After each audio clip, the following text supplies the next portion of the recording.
में एक हमारे दोस्त हैं जो पार्टी ज्वाइन कर रहे हैं और काफ़ी अरसे से सच्ची बातें राब्ते में थे, लेकिन मुख्तलिफ वजूहात की बिना पर हम आपस में टाइम मैच नहीं कर पा रहे थे। तो मैं तारुफ करा देता हूँ, थोड़ी सी बात आपसे ये कर लेंगे, उसके बाद फिर ज़ाहिर है कि आपके सवालात भी होंगे, कुछ और इशूज़ भी हैं। मिर्ज़ा खलीलुल्लाह साहब हैं, साबिक MPA हैं MQM के, न्यू कराची से MPA रहे और उसके बाद काफ़ी अरसा ये लंदन में रहे, लंदन चले गए थे और वहाँ लंदन में MQM सेक्रेटेरिएट या जो वहाँ पर लंदन में 90 जो उनका ऑफिस था उसको ही हेड करते रहे, उसको चलाते रहे और इस वक्त PSP यूरोप और UK के सीनियर नायब सदर हैं और आज पाकिस्तान पीपल्स पार्टी में शामिल हो रहे हैं। कुछ उनके और भी साथी हैं, लेकिन जिस तरह मैंने कहा कि हम इत्तफाक है, बीच में कई प्रेस कॉन्फ्रेंस हमने की, लेकिन मिर्ज़ा साहब के साथ हमारा कोई टाइम जो है वो प्रॉपरली हम सेट नहीं कर सके। तो आज मैंने मुनासिब समझा कि मिर्ज़ा साहब की ज्वाइनिंग कराएं और उसके बाद आइंदा फिर इनके तवस्सुत से जो और दोस्त इनके हैं MQM के और PSP के, उनको हम पार्टी में शामिल करवाएंगे। तो मिर्ज़ा खलीलुल्लाह साहब ज़ाहिर है, जिस तरह मैंने आपको बताया, साबिक MPA भी रहे, लेकिन तंजीमी काम काफ़ी किया है इन्होंने, तो तंजीमी तौर पर काफ़ी इनका तजर्बा है और मैं पाकिस्तान पीपल्स पार्टी कराची के सदर के तौर पर इनको खुशामदीद कहता हूँ। और जिस तरह और हमारे दोस्त जो MQM से आए, PSP से आए या दीगर जमातों से आए, उन्होंने पार्टी में शमूलियत के बाद अपने ज़रिए से और लोगों को पार्टी की तरफ राग़िब किया और पार्टी में शमूलियत के लिए उनको तैयार किया। तो मुझे उम्मीद है कि मिर्ज़ा खलीलुल्लाह साहब जो MQM में काफ़ी अरसा रहे हैं, बड़े पुराने उनके कारकुन थे, मैं बता दूं 93 में MPA थे उनके ये, और इनके भी काफ़ी वहाँ राब्ते हैं। तो इनके ज़रिए भी हम जो शहर के मुख्तलिफ़ इलाकों से ताल्लुक़ रखने वाले MQM के और PSP के दोस्त हैं, उनको पार्टी में शामिल करने के लिए तैयार करेंगे, रुजू करेंगे। तो मैं मिर्ज़ा साहब से गुजारिश करूँगा कि मुख्तसर में कुछ बात कर लें, फिर कुछ मैं बातें और करूँगा, फिर आपके सवालात ले लूँगा। जी, बहुत शुक्रिया सैयद गनी भाई और तमाम पीपल्स पार्टी के दोस्तों को बहुत बहुत शुक्रिया जिन्होंने यहाँ मुझे वेलकम किया है। और मैं आप सबको तमाम मीडिया के हज़रात को अस्सलाम वालेकुम अर्ज़ करना चाहता हूँ। और बस अब आज से समझ लें कि मैं पीपल्स पार्टी का हिस्सा हूँ और इस सिलसिले में अगर आपको कोई मुझसे सवाल या कोई अपने तौर पे आप कोई चीज़ पूछना चाहते हैं तो बेशक मेरी तरफ से ये बताइएगा कि माजी में पाकिस्तान पीपल्स पार्टी के जितने भी कारकुन कराची में कत्ल होते रहे, उनके इल्ज़ामात पीपल्स पार्टी MQM पर आयद करती रही है, बिलखुसूस MQM लंदन पर। तो ये लंदन से आए उस ज़माने में भी ये भी रहे, क्या तमाम कत्ल के आपने जो हुए वो माफ़ कर दिया है या आगे चल के प्लीज़ उसका बरकरार? देखिए, एक तो जिस तरह मैंने बताया कि ये 95 के बाद लंदन में रहे ज़्यादा, तो वहाँ मैं नहीं समझता हूँ कि कोई ऐसी कार्रवाइयाँ हुई हैं, पहली बात। दूसरी बात यह है कि शहीद मोहतरमा बेनज़ीर भुट्टो साहिबा ने एक मरतबा बड़ा वाज़ेह तौर पर कहा था, जब ये कराची में दहशतगर्दी के वाक़यात हो रहे थे, तो उन्होंने कहा कि MQM में दो किस्म के विंग हैं, एक वो हैं जो मिलिटेंसी में इन्वॉल्व हैं और एक उनके पॉलिटिकल लोग हैं। और उन्होंने उस वक्त भी कहा था कि MQM के जो सियासी लोग हैं उनके साथ हम बातचीत करते रहेंगे और उनसे रब्ता रखेंगे, इसलिए कि पॉलिटिकल लोगों से रब्ता करना, उनको सियासी दायरे में लेकर आना कोई गलत बात नहीं है, उनको स्पेस देनी चाहिए, उनको गुंजाइश होनी चाहिए कि वो काम करें। कराची शहर में पिछले कुछ बरसों से जब हालात बेहतर हुए हैं तो आपने देखा होगा कि बहुत सारे लोग जो शायद माजी के हालात में MQM छोड़ने का या किसी और पार्टी को ज्वाइन करने का तस्वुर नहीं कर सकते थे, उन्होंने अपनी विल से, अपनी ख्वाहिश के मुताबिक सियासी पार्टियाँ ज्वाइन की और वो उन सियासी जमातों में काम कर रहे हैं, जिसमें एक बड़ी तादाद पाकिस्तान पीपल्स पार्टी में है। मैं भी ये बात मैंने हर दफ़ा कही है कि हमारे पास ज़ाहिर है एक सियासी जमात होने के नाते कोई हमारा इंटेलिजेंस विंग तो है नहीं कि हम हर आदमी को शामिल करने से पहले उसकी एक एक चीज़ की छान फटक करें। जो आम तरीक़ेकार हो सकता है कि उनके मुतल्लिक हम मालूमात लें अपनी पार्टी के लोगों से भी, और जनरली जो तरीका हो सकता है उस ज़राए से, तो हम कोशिश करते हैं कि पार्टी में जितने दोस्त आते हैं उनके मुतल्लिक मालूमात ले लें और उनको पार्टी में शामिल कर लें। लेकिन اس کے بعد بھی کئی جگہوں پہ ایسی چیزیں آتی ہیں جو کچھ لوگوں کے اوپر کیسز وغیرہ بھی ہوتے ہیں، لیکن میں پھر یہ سمجھتا ہوں کہ اگر کسی کے اوپر کیسز جھوٹے ہیں تو اور کیسز ختم ہو گئے ہیں اور ان کو گرفتاریاں بھی ان کی ہوئیں، مختلف لا انفورسمنٹ ایجنسیز نے ان کو اٹھایا اور اس کے بعد کلیئر کر کے ان کو چھوڑ دیا، تو ان کو سیاسی دائرے میں لے کر آنے میں کوئی حرج نہیں ہے۔ ہاں یہ الگ بات ہے کہ اگر کسی کے اوپر ثابت ہو جاتی ہے کہ وہ دہشت گردی میں ملوث تھے، جو نون لوگ تھے ایسے، تو پھر ان کو ظاہر ہے کہ نہ صرف پیپلز پارٹی بلکہ کسی بھی سیاسی جماعت کو ان کو نہیں لینا چاہیے۔ تو جو اچھا آپ کی پریس کانفرنسز اور ایم کیو ایم کے لوگوں کی شمولیت سے یہ تاثر دیا جا رہا ہے پیپلز پارٹی کی طرف سے کہ شہری علاقوں کے لوگ اب پیپلز پارٹی کو جو ہے وہ اپنا کوئی امید کی کرن سمجھتے ہیں یا کچھ سمجھتے ہیں بقول مطلب آپ لوگوں کی، لیکن دیکھا یہ گیا ہے کہ کراچی کا جو انفراسٹرکچر ہے وہ مکمل طور پہ تباہ ہے۔ پیپلز پارٹی 13-14 سالوں میں نہ تو کراچی کو ٹرانسپورٹ دے سکی ہے، نہ بہتر انفراسٹرکچر دے سکی ہے۔ لوگ اس وقت بھی بیروبی کا شکار ہیں، جس کا برملا اظہار جو ہے ایم کیو ایم سمیت دیگر جو شہری علاقوں کی نمائندگی رکھنے والی جماعتیں ہیں وہ کرتی رہتی ہیں۔ تو آپ لوگ شہر کی طرف توجہ کب دیں گے اور یہ جو ایسا بیرونی ہے اس کو کب ختم کریں گے؟ جو بات آپ نے کہی وہ آدھی غلط اور آدھی صحیح ہے۔ صحیح اس حد تک ہے کہ کراچی میں مسائل ہیں اور ان مسائل کو حل ہونا چاہیے، اور غلط اس طرح سے کہ آپ یہ سمجھتے ہیں، آپ کا تاثر آپ نے یہ لیا ہوا ہے کہ پیپلز پارٹی کی حکومت نے کراچی میں کچھ بھی نہیں کیا۔ یہ تاثر غلط ہے۔ ہم نے بہت کچھ کیا ہے، لیکن اس کے باوجود بہت کچھ کرنے کی ضرورت ہے، کراچی میں بھی اور صوبہ سندھ کے دیگر اضلاع میں بھی۔ میں یہ سمجھتا ہوں کہ جو بہتر فیصلہ ہے وہ کراچی کے شہری کر سکتے ہیں۔ یہ فیصلہ تن تنہا نہ کوئی ایک میڈیا کا رپورٹر کر سکتا ہے، نہ کوئی ایک چینل کر سکتا ہے، نہ کوئی ہماری مخالف سیاسی جماعت کر سکتی ہے۔ بلدیہ ٹاؤن کے الیکشنز اس بات کا ثبوت ہیں کہ وہ سیٹ جہاں پیپلز پارٹی کو لوگ گنتی میں نہیں لاتے تھے وہ پیپلز پارٹی نے جیتی، اور مشکل سیٹ تھی، لیکن اللہ کا شکر ہے کہ کراچی کے لوگوں نے ووٹ دیا پیپلز پارٹی کو، ہم جیت گئے۔ میں جس سیٹ سے جیتا 2 مرتبہ وہ پیپلز پارٹی کے لیے مشکل سیٹ سمجھی جاتی تھی، اللہ کا شکر ہے 2 مرتبہ میں جیتا اور انشاءاللہ تعالی آئندہ بھی جیتیں گے۔ ملیر میں جو الیکشن ہوا آپ نے دیکھا کہ ضمنی الیکشن میں نارملی ٹرن آؤٹ کم ہوتا ہے، سیاسی جماعتوں کے ووٹ کم ہوتا ہے، تمام ہمارے مخالف امیدواروں کا ووٹ کم ہوا، لیکن پیپلز پارٹی کا ووٹ وہاں بڑھا۔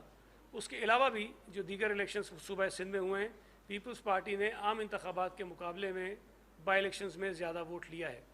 اور انشاءاللہ تعالی اللہ نے چاہا تو کچھ مہینوں بعد جب بلدیاتی الیکشنز ہوں گے کراچی میں، آپ دیکھیں گے کہ پاکستان پیپلز پارٹی پہلے کے مقابلے میں زیادہ سیٹیں یہاں سے جیتے گی۔ تو یہ فیصلہ کراچی کے لوگوں کو کرنے دیں کہ وہ پیپلز پارٹی سے کتنے مطمئن ہیں یا کتنے نہیں ہیں۔ کراچی پاکستان پیپلز پارٹی کی صوبائی حکومت کی ترجیح ہے، اور انشاءاللہ تعالی یہاں جو لوگوں کے مسائل ہیں اس کو آہستہ آہستہ ہم حل کرنے کی کوشش کر رہے ہیں اور کرتے رہیں گے۔ یہ بتا دیجیے گا سوشل میڈیا پہ یہ چل رہا ہے کہ آپ کو سرکاری فارچونر پروفیشن میں ملی کوئی کیا BH0285 کوئی فارچونر سرکاری گاڑی آپ کے پاس ہے، ایک سرکاری گاڑی 142 بھی فارچونر آپ کے پاس ہے، لیبر ڈپارٹمنٹ کی سول کی کہہ رہے ہیں کہ آپ کے پاس ہے۔ یہ بات صحیح ہے کہ جو چیز میرے پاس اگر سرکاری گاڑی ہے تو میں نے کہیں وہ بیچی نہیں ہے، میں نے چھپا کے نہیں کھڑی کی ہیں، میں استعمال کرتا ہوں اور مجھے استعمال کرنی چاہیے۔ اور سرکاری گاڑی میرے پاس اس وقت ہوگی جب تک میرے پاس سرکاری عہدہ ہوگا، اور میں واحد منسٹر نہیں ہوں جو میں آیا ہوں تو مجھے کوئی سرکاری گاڑیاں مل گئی ہیں۔ مجھ سے پہلے والے جو منسٹرز تھے ان کے پاس بھی وہ گاڑیاں تھیں، اور میرے آنے والے بعد جو ہوں گے ان کے پاس وہ بھی ہوں گی۔ باقی یہ میرا ریکارڈ ہے کہ میں جس ڈپارٹمنٹ کا رہا ہوں وزیر، اگر وہ ڈپارٹمنٹ مجھ سے گیا ہے تو میں نے اگلے دن تمام کی تمام چیزیں ان کو واپس کر دی ہیں۔ اور میں اب زیادہ اپنی صفائی میں یا وہ چیزیں بتانا نہیں چاہتا ہوں، لیکن اللہ کا شکر ہے میں بہت ساری چیزیں جو منسٹرز کی انٹائٹلمنٹ ہوتی ہے جو قانونی طور پر میں لے سکتا ہوں میں نہیں لے رہا ہوں۔ میں صرف اور صرف تنخواہ لیتا ہوں جو ملتی ہے ہر ممبر کو، ہر منسٹر کو۔ اس کے علاوہ بہت ساری سہولیات جو کوئی وزیر لے سکتا ہے میں وہ نہیں لے رہا ہوں۔ اگر آپ کا تسلی آپ کی نہیں ہوئی ہے تو آپ مجھ سے اکیلے پوچھ لیجیے گا، میں آپ کو گنوا بھی دوں گا کہ کیا کیا چیزیں ہیں جو میں لے سکتا ہوں اور میں نہیں لے رہا ہوں۔ میں اگر ایک آدھی چیزیں اگر اور ہیں وہ کر لوں، پھر آپ تاکہ اکٹھے سوال کر لیجیے گا نا۔ جی جی پہلے پھر وہ کر لینا، اس کو روکا میں نے۔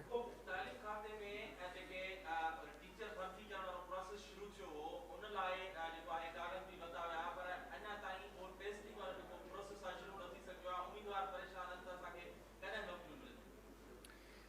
देखिए, ये हमारा एक तरजीह प्लान है कि हम जल्द से जल्द टीचर्स अपॉइंट करें, इसलिए कि टीचर्स की बहुत कमी है सूबा सिंध में, और इस कमी की वजह से हमारे स्कूल मुतासिर हो रहे हैं और कई स्कूल हमारे बंद हैं। हमने रिसेंटली 2247 स्कूल खोले हैं, लेकिन दीगर स्कूलों से एक एक दो दो टीचर्स निकाल कर उन स्कूलों को दिए ताकि वो स्कूल चल सकें। ये नाकाफ़ी हैं। 37,000 मुलाजमतों के लिए हमने इश्तिहार दिया और IBA सखर के थ्रू दिया। उस पर लाखों सिंध के नौजवानों ने अप्लाई किया है, लेकिन चूँकि ये कोविड का जो मसला है ये हमें इजाज़त नहीं दे रहा कि इतने बड़े पैमाने पर हम लोगों को बुलाएं और उनके टेस्ट करवाएं। मैं अगले एक आध दिन में शायद सखर IBA का विज़िट भी करूं और वहाँ पर उनसे ब्रीफिंग भी लूँगा और जो मुमकिनात सूरत हाल हो सकती हैं कि किस तरह से हम जल्द से जल्द ये अमल शुरू करें ताकि टीचर्स अपॉइंट हों, ताकि हम उसको आगे बढ़ा सकें। और हम इस पर ख़ुद परेशान हैं कि ये थोड़ा सा ताख़ीर का शिकार हो रहा है, लेकिन मजबूरी है क्योंकि लाखों लोगों ने अप्लाई किया और उनको हम टेस्ट के अंदर उन्हें बुलाना है और मौजूदा जो कोविड की सूरत हाल है उसमें बुलाना ज़रा मुश्किल है, तो ये हम करेंगे।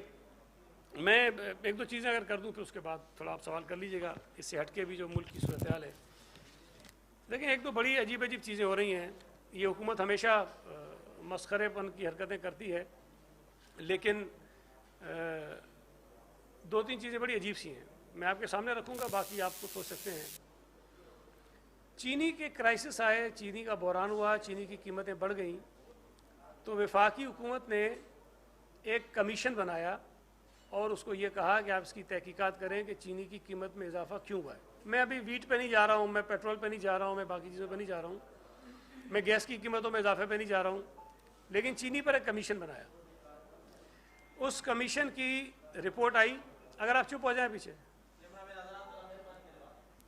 तो जब चीनी के कमीशन की रिपोर्ट आई और किसी शख्स के ख़िलाफ़ कोई कार्रवाई नहीं हुई, तो जब सवाल उठाया गया हमारी जानिब से भी, मीडिया की जानिब से भी, कि जनाब क्यों इस पर कोई गिरफ़्तारी नहीं हुई, कार्रवाई नहीं हुई, तो हुकूमत के जो 300 तर्जुमान हैं उन्होंने बताया कि जनाब इसका एक फ़ॉरेंसिक हम करवाएंगे अभी मज़ीद, और वो FIA करेगी और उसके बाद फिर हम इसमें कार्रवाई भी करेंगे लोगों के ख़िलाफ़। चलें जी, FIA ने वो फ़ॉरेंसिक भी शुरू किया और पता नहीं कितने महीने कितने साल लगा के वो काम भी मुकम्मल किया, और फिर उसके बाद पता चला कि अब कार्रवाई होगी, लेकिन फिर भी किसी पे कार्रवाई नहीं हुई। फिर एक हम ख्याल ग्रुप बन जाता है और हम ख्याल ग्रुप के दबाव में आकर वज़ीर आज़म ने अपनी पार्टी के एक सेनेटर को ये कहा कि आप इनकी बात सुने और आप फैसला करें कि ये लोग गुनहगार हैं कि बेगुनाह हैं। अब ये तमाशा नहीं है कि कमीशन बना, उसकी रिपोर्ट आई, फिर FIA ने फॉरेंसिक कर लिया, उसकी रिपोर्ट आई। अब PTI का एक सेनेटर जो है वो रिपोर्ट देगा कि ये कमीशन की रिपोर्ट, ये फॉरेंसिक रिपोर्ट, ये सही है कि गलत है, और जिन लोगों के खिलाफ FIR हो रही हैं या थोड़ी बहुत जो कार्रवाई होने का इम्कान है वो सही है कि गलत है। तो उस रिपोर्ट का इंतज़ार हो रहा है जो सनद देगा फॉरेंसिक रिपोर्ट को भी और जो इंक्वायरी पे शुगर का कमीशन बना था उसको भी। मैं ये समझता हूँ कि इससे बड़ा मजाक जो है वो हो नहीं सकता कि अब आपकी पार्टी का सेनेटर तय करेगा कि जनाब हमें इस पर कार्रवाई करनी चाहिए या नहीं करनी चाहिए, ये लोग गुनहगार हैं या बेगुनाह हैं। फिर दूसरी आपको मिसाल दूँ,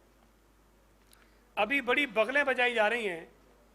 कि GDP ग्रोथ जो है वो 3.9% से भी ज़्यादा हो गई है। अल्लाह करे ये 10% हो, अल्लाह करे ये 15% हो। GDP ग्रोथ अच्छी होगी, मुल्क की मईशत अच्छी होगी, लोगों को रोज़गार मिलेगा, जो महंगाई का अजाब हमसे उतरेगा, एक हालात मुल्क के बेहतर होंगे। हर शख्स चाहता है, आप भी चाहते हैं, मैं भी चाहता हूँ, अल्लाह करे कि ये बातें सही हों और इससे ज़्यादा बेहतर हो जाए। लेकिन समझ में ये बात नहीं आती कि मार्च में जब सेनेट के इलेक्शन हो रहे थे तो हफीज़ शेख साहब को सेनेट का इलेक्शन लड़ाया जा रहा था इसलिए कि उनको सेनेटर बनाएंगे और उसके बाद उनको वज़ीर ख़जाना बनाएंगे, क्योंकि वो बहुत अच्छा काम कर रहे थे। बदकिस्मती से वो सेनेट का इलेक्शन हार जाते हैं, वहाँ से फारिग हो जाते हैं, लेकिन उनको कंटिन्यू करते हैं। फिर अचानक एक दिन जो है पता चलता है, ग़ालिबन अप्रैल के महीने में शायद, कि हफीज़ शेख जितना नालायक आदमी तो कोई नहीं है। उसकी वजह से मुल्क में महंगाई है, उसकी वजह से मुल्क की मईशत बर्बाद हो गई है, लिहाजा उनको फारिग करो। और शौकत तरीन साहब को जो है उन्होंने ख़जाना का जो कलमदान है वो दे दिया और कहा कि जी अब आप मईशत को भी ठीक करें, महंगाई को भी कम करें। अब जो ये बता रहे हैं कि जी GDP की ग्रोथ 3.9% हो गई है, और जो डेटा बता रहे हैं वो डेटा सारा हफीज शेख के दौर का है। जिस आदमी को इन्होंने नाअहल होने की बुनियाद पर और जिम्मेदार ठहराते हुए कि महंगाई का जिम्मेदार है, मईशत की बर्बादी का जिम्मेदार है, जो इनकी मईशत माइनस में चली गई थी, ग्रोथ हमारी GDP थी उसका जिम्मेदार है, उसको निकाल दिया। और उसके बाद अचानक से जो है वो ग्रोथ 4% आ गई सामने, और अब ये जो है वो बगले खुद बजा रहे हैं। मेरा तो मुतालबा है कि मौजूदा हुकूमत हफीज शेख को वापस लेकर आए, उससे माफ़ी मांगे कि भाई हमने तुम्हें खामखाई नालायक नायल कह दिया, असल तो नालायक हम थे जो तुम्हें पहचान नहीं सके, तुम तो बड़े ज़बरदस्त काम कर रहे हो, और उनको दोबारा से लगाएं। वरना मुझे समझ नहीं आ रही बात, मैं तो सीधा सा आदमी हूँ, आम सा आदमी हूँ, लेकिन माहिरीन जो हैं वो बड़े परेशान हैं कि ये 3.9 हो कैसी गई। दुनिया की कोई एजेंसी नहीं कह रही थी कि ये 3.9 होगी, कोई पाकिस्तान का इदारा ये नहीं कह रहा था कि 3.9 होगा। ये अचानक से एक रात आपको पता चला, मुझे पता चला, इतना हो गया। और उसके बाद हुकूमत के 300 तर्जुमान जो है ये बताना शुरू कर दिया उन्होंने कि जी हमारी मईशत माशाल्लाह अच्छी तरह आगे बढ़ रही है। ये एक बड़ी अजीब सी बात हुई। फिर अभी मैंने वो देखा, एक छोटा सा वो वज़ीर आज़म जो TV पे आजकल बैठते हैं, लोगों के रिकॉर्डेड फ़ोन सुनते हैं, उसमें उन्होंने कहा कि भारत से इस वक्त ताल्लुकात नॉर्मल करना जो हैं वो कश्मीरियों के साथ दगाबाजी होगी, और उनके साथ हमें ताल्लुकात उस वक्त ठीक नहीं करने चाहिए जब तक कश्मीर में हालात ठीक नहीं हो जाते। जो मजालिम कश्मीरियों पर भारत कर रहा है वो ख़त्म नहीं होते। बात ठीक है, हम इस बात पर वज़ीर आज़म से इत्तफाक करते हैं, लेकिन उसका हम क्या करें कि जो वज़ीर तिजारत इमरान खान है, उस वज़ीर तिजारत इमरान खान ने एक समरी मंजूर करते हुए भारत से तिजारत करने की इजाज़त दी। वो तो अल्लाह भला करे वज़ीर आज़म इमरान खान का, जिसने वज़ीर तिजारत इमरान खान की समरी को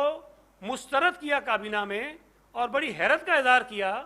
कि वज़ीर तिजारत इमरान खान ने ऐसी समरी कैसे मंजूर कर ली जो कश्मीरियों के साथ जब तक भारत का जुल्म जो नहीं होनी चाहिए थी। तो मैं ये मुतालबा करता हूँ वज़ीर आज़म इमरान खान से कि वो वज़ीर तिजारत इमरान खान के ख़िलाफ़ भी कार्रवाई करें, उसको बरतरफ करें, इसलिए कि उसने भारत के कश्मीरियों पर होने वाले मजालिम की मौजूदगी में वज़ीर तिजारत इमरान खान की सूरत में वज़ीर आज़म इमरान खान को एक समरी भेजी जिसमें भारत से तिजारत करने की सिफारिश की गई थी। तो ये बड़ी अजीब सी सूरत हाल है कि एक मुल्क का वज़ीर तिजारत इमरान खान उस मुल्क के वज़ीर आज़म इमरान खान की पॉलिसी के ख़िलाफ़ समरी मंजूर करता है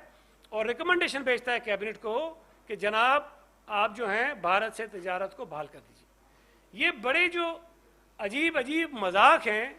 वो PTI की नालायक नायल हुकूमत के होते हुए ही हो सकते हैं कि एक वज़ीर ख़जाना को बरतरफ करते हैं इसलिए कि उसने हालात ख़राब किए हैं, फिर उसी के दौर में पता चलता है कि जी माशाल्लाह इतनी ग्रोथ हो गई GDP की हमारी। फिर ये भी इसी दौर में होता है कि भारत से तिजारत करने की समरी वज़ीर आज़म खुद मंजूर करते हैं, फिर खुद ही बताते हैं कि जनाब भारत से ताल्लुकात हमारे जो हैं वो ठीक नहीं होने चाहिए। फिर खुद ही शुगर कमीशन बनाते हैं जिसमें वज़ीर आज़म पे भी उंगलियां उठती हैं, वज़ीर जो इनके वो थे जो अरस्तु हैं इनके असद उमर साहब, उन पर भी उंगलियां उठती हैं। लेकिन फिर फॉरेंसिक होती है, फिर फॉरेंसिक के बाद अली ज़फ़र साहब फैसला करेंगे कि वो बातें ठीक थी कि नहीं थी। तो मेरा ख्याल है कि ये इस किस्म के जो भोंडे मजाक हो रहे हैं वो बड़े अजीब से हैं। दुनिया में तमाशा बनता है, मुल्क में तमाशा बनता है, और ऐसे नालायक लोगों के ख़िलाफ़ उनको कार्रवाई करनी चाहिए। फिर अभी वज़ीर आज़म ने बताया कि चाइना की गाय जो है पाकिस्तान की गाय से ज़्यादा दूध देती है। अगर हमारी गाय भी चाइना के गाय जितना दूध देना शुरू कर देगी तो पाकिस्तान के सारे मसाइल जो हैं वो हल हो जाएंगे। और मैं समझता हूँ कि इसके साथ साथ जो कल निसार खोड़ो साहब ने भी एक ऐलान किया है कि सूबा सिंध के साथ जो ज़्यादती हो रही है कि जो पानी की कटौती हुई है जिसकी बिना पर सूबा सिंध के तमाम अज़ला और सूबा सिंध के तमाम लोग बशमूल कराची के लोग पानी की कमी का शिकार हैं, और जिसकी वजह से सूबा सिंध की ज़राअत मुतासिर हो रही है, हमारे लोगों को पीने का पानी नहीं मिल रहा है, और जो जाती हो रही है उस पर जो मुजाहरे हैं इंशाअल्लाह ताला वो मुजाहरे भी आगे करेंगे। अब कोई सवाल आपका हो तो हाजिर होगी। डॉक्टर कयूम सुमरो का पाकिस्तान पीपल्स पार्टी के सदरासुल सरदारी की जानिब से मौलाना फजलुर रहमान से राब्ता कर रहे हैं या अपनी जाती हैसियत में राब्ता कर रहे हैं? दूसरा, करंट फिस्कल ईयर में महकमा तालीम के कौन से प्रोजेक्ट कंप्लीट हुए, नेक्स्ट में क्या प्रोजेक्ट प्रपोज किए जा रहे हैं? देखें, मुझ समेत पाकिस्तान पीपल्स पार्टी के बहुत सारे लोगों के दीगर जमातों के लीडर से रहनुमाओं से राब्ते हैं, मुलाकातें होती हैं, और ज़रूरी नहीं है कि वो तमाम की तमाम मुलाकातें हम पार्टी क़यादत की ख्वाहिश या उनकी ईमा पर ही करते हों। हम वैसे भी मिलते रहते हैं, गपशप करते रहते हैं। तो मुझे नहीं पता कि कयूम सुमरो साहब की जो मुलाकात हुई है, लेकिन मेरा ये गालिब इम्कान है, मेरी राय है कि शायद वो मुलाकात उन्होंने वैसी की होगी, लेकिन मुझे इसका इल्म नहीं है कि कोई पैगाम लेकर गए थे कि नहीं। लेकिन मुलाकातें हमारी होती रहती हैं, तो इसमें कोई ऐसी अनोखी बात नहीं है। जो आपने एजुकेशन डिपार्टमेंट के हवाले से बात की, हमारी कोई अराउंड, अगर नंबर्स मुझे एग्जैक्टली याद ना हो तो शायद 269 स्कीम्स हमारी थी इस साल की, और उसमें से 155 स्कीम्स हमारा टारगेट था कि हम मुकम्मल करेंगे। पहले ये 175 थी, लेकिन फिर उसको रिड्यूस करके हमने जो अप्रैल में या ग़ालिबन मार्च में एक मीटिंग की थी, इसको रिव्यू किया तो ये 155 हो गई थी। तो हमारी कोशिश है कि 155 स्कीम्स जो हैं वो जून में मुकम्मल कर लें, लेकिन मैं यकीन से नहीं कह सकता 155, हो सकता है कि इसके अंदर मज़ीद थोड़ी सी कमी आ जाए। लेकिन अगर हम 150 भी करते हैं तो हम इससे मुतमईन होंगे, हम समझते हैं कि ये अच्छा एक नंबर होगा जो हम फेज़ आउट करेंगे स्कीम्स। बाकी आने वाले बजट में मैं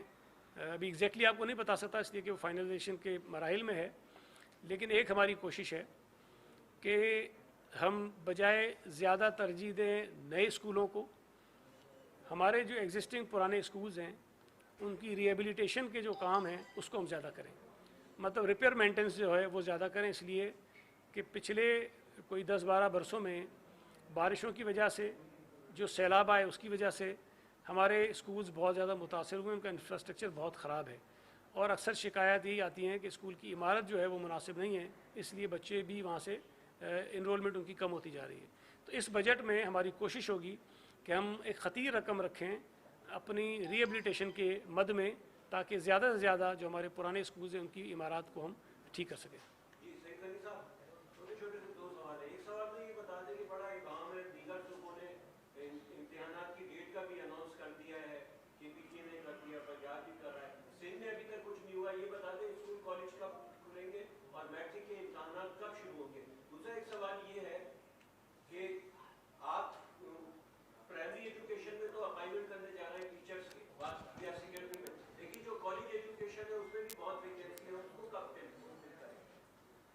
देखें, पहली बात जो आपने पूछी तो उस पर मैं अर्ज़ कर दूं कि सूबा सिंध का पहले से ही ये प्लान था कि हमारी 9वीं 10वीं 11वीं 12वीं जमात के जो एग्ज़ाम्स हैं वो जुलाई के महीने में होंगे। बाकी सूबों का मुख्तलिफ था, वो पहले कर रहे थे इसलिए उनको परेशानी हुई और वो उसको रीशेड्यूल कर रहे हैं। हमारा प्लान अभी तक जो है वो जुलाई के महीने का ही है, और इंशाअल्लाह ताला अल्लाह ने चाहा तो ये कोविड की सूरत हाल कुछ बेहतर हो जाएगी और हम इस पोजीशन में होंगे कि हम जुलाई के महीने में ये एग्ज़ाम्स करवा लें। थोड़ा सा दिन आगे पीछे हो सकते हैं, वो हम कुछ दिनों में बता देंगे, लेकिन हमारा जो तरीक़ेकार है वो हमारी मुख्तलिफ़ माहिरीन की कमेटीज़ हैं, हम उनसे मशावरत करते हैं, फिर जो माहिरीन हमें एडवाइस करते हैं उसकी रोशनी में हम फ़ैसला करते हैं। तो आज भी इस वक्त एक मीटिंग हो रही है और वो फिर रिपोर्ट हमें सबमिट करेंगे डिपार्टमेंट को, और फिर उसके मुताबिक हम चीज़ों को आगे बढ़ाएंगे। जो दूसरा आपका सवाल था, तो मैं आपसे अर्ज़ कर दूं कि अभी रिसेंटली कुछ अर्सा पहले सिंध पब्लिक सर्विस कमीशन ने लेक्चरर्स की अपॉइंटमेंट के लिए भी टेस्ट लिए हैं, और वो मरहलावार आगे बढ़ रहे हैं, और इंशाअल्लाह ताला वो जैसे ही मुकम्मल होता है अमल तो हमें नए लेक्चरर्स भी काफ़ी मिल जाएंगे, लेकिन उसके बाद भी काफ़ी कमी है। और हमारे लिए प्रॉब्लम ये है कि 17 ग्रेड की जो पोस्ट होती हैं वो हम सिंध पब्लिक सर्विस कमीशन के ज़रिए पुर करने के पाबंद हैं। तो जो सिंध पब्लिक सर्विस कमीशन का अमल है, जो तरीक़ेकार है, उसमें काफ़ी वक्त लग जाता है और इसलिए उसमें ताख़ीर भी होती है। अब तो खैर अदालतों के कुछ फैसले भी आए हैं जिसकी बिना पर पॉलिसीज कमीशन के ऊपर कुछ उन्होंने रिस्ट्रिक्शंस भी लगा दिए हैं, जिसकी वजह से शायद मज़ीद ताख़ीर हो जाएगी। लेकिन कोशिश हमारी है कि हम जल्द से जल्द उसमें अपॉइंटमेंट कर लें, दोनों साइडों पे, चाहे प्राइमरी हों, चाहे सेकेंडरी हों, चाहे वो हायर सेकेंडरी स्कूल्स वगैरह हों, अपने कॉलेजेस हों, उसमें हम कर लेंगे। एग्ज़ाम्स की बात कर रहे हैं, वो मैं आपको बताया ना, अभी हम एक आध दिन में इंशाल्लाह ताला अनाउंस करेंगे सारा शेड्यूल उनका। एक मिनट अरबाब कर ले, फिर आप कर लो। जी जी जी जी जी जी जी जी मेरा आप दोनों से सवाल है। आपसे सवाल ये है कि जिस एमपीएम की रहनुमा को आपने शमूलियत कराई, उसी यानी साबित और इस वक्त का जो रहनुमा है ख्वाजा आजाद, वो आप पर पश्तूनों, उर्दू बोलने वाले और बलोचों के माशी कत्ल का इल्जाम कल उन्होंने लगा दिया है। आपने कौन कौन से कत्ल किए उसकी फहरिस्त बता दीजिएगा, और आपका सवाल पूरा हो तो मैं एक से सवाल करूँगी। देखें, एक तो मैं ये समझता हूँ कि हुकूमत ने जो भी कुछ सख्त फैसले किए जिससे लोगों को मुआशी तौर पे नुकसान पहुँच रहा है, वो खुशी से नहीं किए और बड़ी एक मुश्किल सूरत हाल का सामना करते हुए किए हैं। इसलिए कि अगर कोविड की सूरत हाल ख़राब होती है तो हमारे ही सूबे के लोग, हमारे ही शहर के लोग उसकी जद में आते और फिर शायद नुकसान ज़्यादा होता, मईशत का भी नुकसान होता, सेहत का भी नुकसान होता। तो हुकूमत ने जो फ़ैसला किया वो कोई अनोखा, अनहोना, अजीब सा फ़ैसला नहीं था। दुनिया भर में ये फ़ैसले हुए हैं। पंजाब में भी जब इन्फेक्शन रेट बढ़ गया था तो लाहौर समेत बड़े बड़े शहरों में बिल्कुल कर्फ्यू की सूरत हाल पैदा की गई। वहाँ लोगों के ख़िलाफ़ सख्त कार्रवाइयाँ की गई जिन्होंने हुकूमती अहकामात को फॉलो नहीं किया। लेकिन आपने देखा कि उन सख्त फ़ैसलों के नतीजे में लाहौर समेत पंजाब के कई शहरों में जो कोविड की सूरत हाल थी वो कंट्रोल में आई। तो अगर सूबा सिंध में भी जब कराची में ख़ास तौर पे, हैदराबाद में ख़ास तौर पे और फिर तीसरे नंबर पे सक्खर में नंबर्स बढ़ने लगे तो या तो हुकूमत आंख बंद किए बैठी रहती या फिर ये कि कुछ सख्त फैसले करती जिसकी वजह से हम कंट्रोल करने की कोशिश करते।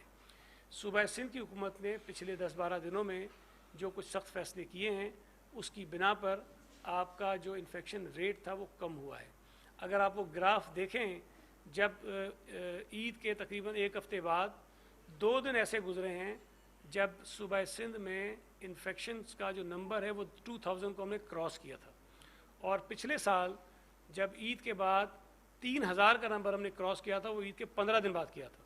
और यहाँ ईद के 10 बल्कि 7-8 दिन बाद हमने 2000 के नंबर को जाके टच किया। तो ये परेशानी की बात थी कि अगर मज़ीद 7-8 दिन हम इंतज़ार करते हैं तो शायद वो जो हाईएस्ट नंबर था सिंध में किसी वक्त 3000, हम उसको भी कहीं क्रॉस ना कर जाएं। तो सख्त फैसले किए गए। उसके बाद आज जब आप नंबर देखेंगे तो वो नंबर्स 1500 से नीचे आ गए हैं। कभी 900 होते हैं, कभी 1000, कभी 1100 और कभी 1400 के दरमियान वो रहे। तो जो इक़दामात हमने किए हैं उसके मस्बत नताइज आ रहे हैं सामने। अगर हमारे कराची के शहरी ख़ास तौर पर जिन आप ताजरों का जिक्र कर रहे हैं या सूबा सिंध के तमाम वो लोग जिनके बिजनेसेस मुतासिर हुए हैं, कारोबार मुतासिर हुए हैं, अगर थोड़ा सा और उस पर वो बर्दाश्त कर लेंगे इसको, तो मुझे उम्मीद है कि ये नंबर हमारा काफ़ी नीचे आ जाएगा और उसके बाद फिर ज़ाहिर है कि तमाम चीज़ें हम आराम से आगे बढ़ा सकते हैं। तो अगर मुआशी तौर पर किसी को नुकसान पहुँचा है तो वो ज़रूर पहुँचा होगा, मैं उसे इनकार नहीं करता, लेकिन हुकूमत ने ये फ़ैसले ना चाहते हुए किए हैं और ये मजबूरी में किए थे। अगर उसको कोई हमारी सियासी मुखालिफ जो हैं उसको एक्सप्लॉइट करना चाहते हैं, लोगों के जज्बात से खेलना चाहते हैं, उसको अपनी पॉलिटिकल पॉइंट स्कोरिंग के लिए इस्तेमाल करना चाहते हैं, तो ये मैं समझता हूँ कि ये कराची के ख़ास तौर पे जो वो लोग जिनकी ये नुमाइंदगी का दावा करते हैं उनके ये हमदर्द नहीं हैं। खुदा न खास्ता कराची में अगर कोविड ज़्यादा फैलता तो वही लोग कोविड का ज़्यादा निशाना बनते, शिकार बनते, जिनकी नुमाइंदगी का ये दावा करते हैं और जिनके ये इस वक्त जिनकी आवाज़ बनकर सामने आ रहे हैं। एक सेकंड ज़रा मेरे साथ कर लें। आपसे सवाल ये कि आप यहाँ भी रहे, लंदन भी रहे, क्या लंदन में कोई सियासत की जा सकती है या वहाँ से आए? लंदन के हालात क्या हैं? जी देखिए, अगर आप लंदन की जिस तरफ आप इशारा कर रहे हैं सियासत का कि सियासत हो सकती है, क्या हो सकती है, वो अभी आप एक मकमसे का शिकार है पूरी क़यादत से लेकर और वो पार्टी तक जिसका ताल्लुक सिर्फ लंदन कहलाता है। और जहाँ तक आगे बात रही जो वहाँ के लीडर हैं उनकी जो हरकत हैं और जिस तरीके से वो वीडियोस वायरल करते हैं, चीज़ें वायरल कर रहे हैं, उससे आप बखूबी उनकी जहनी اپروچ کا اندازہ کر سکتے ہیں کہ وہ آج کل ذہنیت کے کس مراحل میں ہے۔ بڑے دکھ کے ساتھ ہمیں کہنا پڑتا ہے کہ ہم ان کے ساتھ 30-35 سال رہے، ان کو سپورٹ بھی کرتے رہے، ان کی جسٹیفیکیشن بھی دیتے رہے، لیکن کسی بھی چیز کی کوئی حد ہوتی ہے۔ جب وہ حد ہو گئی تو پوری دنیا نے دیکھ لی۔ اور یہاں پیپلز پارٹی میں میرا آنے کا مقصد بھی یہی ہے کہ شہری اور دیہی کی جو تفریق ہے اس کو ایک ختم کیا جائے، اور خاص طور پہ جو کراچی کی یوتھ ہے اس وقت، جو ایک بیچاری ایک شکار ہے کہ ہم کیا کریں اور بڑا ایک ذہنی طور پہ پریشانی کے عالم میں ہے، ان کے لیے یہ ایک بہت اچھی اپروچ ہے کہ وہ پاکستان پیپلز پارٹی میں زیادہ سے زیادہ شامل ہوں۔ اور شامل جب تک پیپلز پارٹی میں وہ شامل نہیں ہوں گے تو اپنے مسائل کو کس طریقے سے وہ اجاگر کریں گے۔ تو پیپلز پارٹی میں آنے کا مقصد اور یوتھ کو کراچی کی کہنے کا مقصد یہ ہے کہ آپ زیادہ سے زیادہ پیپلز پارٹی میں شامل ہوں، اور اگر آپ کو پارٹی میں شامل ہوں گے تو آپ پارٹی سے اپنی چیزیں منوا بھی سکتے ہیں۔ باہر بیٹھ کے صرف 2-4 جو سیاستدان ہوتے ہیں وہ اپنے نام کی فیس ویلیو بڑھاتے ہیں اور اس کے علاوہ کچھ نہیں کرتے۔ اس کے علاوہ جیسا آپ نے خواجہ اعجاز الحسن صاحب کی بات کی، یہ صرف اور صرف اپنی سیاست چمکا رہے ہیں، کیونکہ ان کو پتہ ہے کہ آگے ان کی کوئی ویلیو اور کوئی حیثیت نہیں ہے۔ یہ جس کا ووٹ لے کر آئے، جس کے دیکھ کے یہ چنے کھا رہے ہیں اور چاول کھا رہے ہیں، ان کو پتہ ہے کہ یہ آخری ہے۔ اب یہ اپنے نام سے جب آئیں گے، جب ان کو پتہ چلے گا کہ کس طریقے سے ہوتا ہے، تو یہ صرف اور صرف اہل کراچی کو ذہنی طور پہ پریشان کرنا اور ان کو مزید مقصد یہ کہ اسٹریس کے اندر ڈالنے والی باتیں ہیں۔ ہونا تو یہ چاہیے کہ سیاستدان جو ہے اس کو سیاسی روایتوں کو برقرار رکھتے ہوئے اپنی قوم کو ریلیف دینا چاہیے، اور قوم کو ریلیف جہاں سے ملتا ہے وہاں سے لینا چاہیے۔ ماضی میں یہ ہوتا رہا ہے کہ تمام منتخب ہونے والی حکومتیں پیپلز پارٹی کے ساتھ اتحاد کرتی رہی ہیں۔ تو کیا صرف وہ وزارتوں آنے کے لیے پیپلز پارٹی بہت اچھی ہے، شامل ہونے کے لیے اچھی نہیں ہے؟ میں آپ سے سوال کر رہا ہوں۔ جی تھوڑی دیر کے بعد اب سے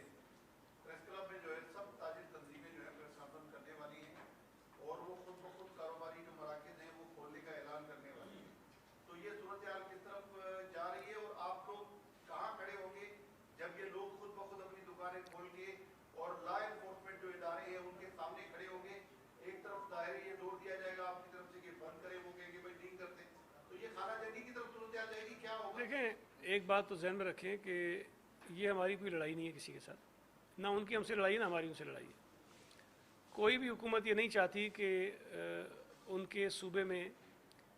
معاشی سرگرمیاں کم ہوں یا نہ ہوں۔ سرگرمیاں زیادہ ہوں گی تو ظاہر ہے کہ سندھ حکومت کے اپنے ریونیوز بھی بڑھیں گے، فیڈرل گورنمنٹ کے ریونیوز بھی بڑھیں گے، اور اس میں سے ظاہر ہے کہ اس کے حساب سے ہمیں بھی شیئر ملے گا۔ تو یہ جو صورتحال اس وقت آپ بتا رہے ہیں میرے علم میں نہیں، اگر وہ کوئی بات ایسی کرتے تو دیکھیں گے کیا بات ہوتی ہے، لیکن بہت ساری چیزیں بات چیت کے ذریعے ہم نے ماضی میں بھی حل کی ہیں اور آئندہ بھی عمل کریں گے۔ اور میں پھر کہہ رہا ہوں کہ اگر کچھ سخت فیصلے کیے بھی ہیں تو وہ کسی کو تکلیف پہنچانے کے لیے نہیں، کسی کو نقصان پہنچانے کے لیے نہیں، بلکہ اپنے صوبے کے لوگوں کو ایک وبا سے، ایک مرض سے بچانے کے لیے کیے ہیں۔ اور میں سمجھتا ہوں کہ اس کو ہمارے جو ٹریڈرز ہیں وہ بھی انڈرسٹینڈ کریں گے، اور مجھے امید ہے کہ یہ ہم اس حد تک جو آپ کہہ رہے ہیں خانہ جنگی والی صورتحال اللہ نہ کرے وہ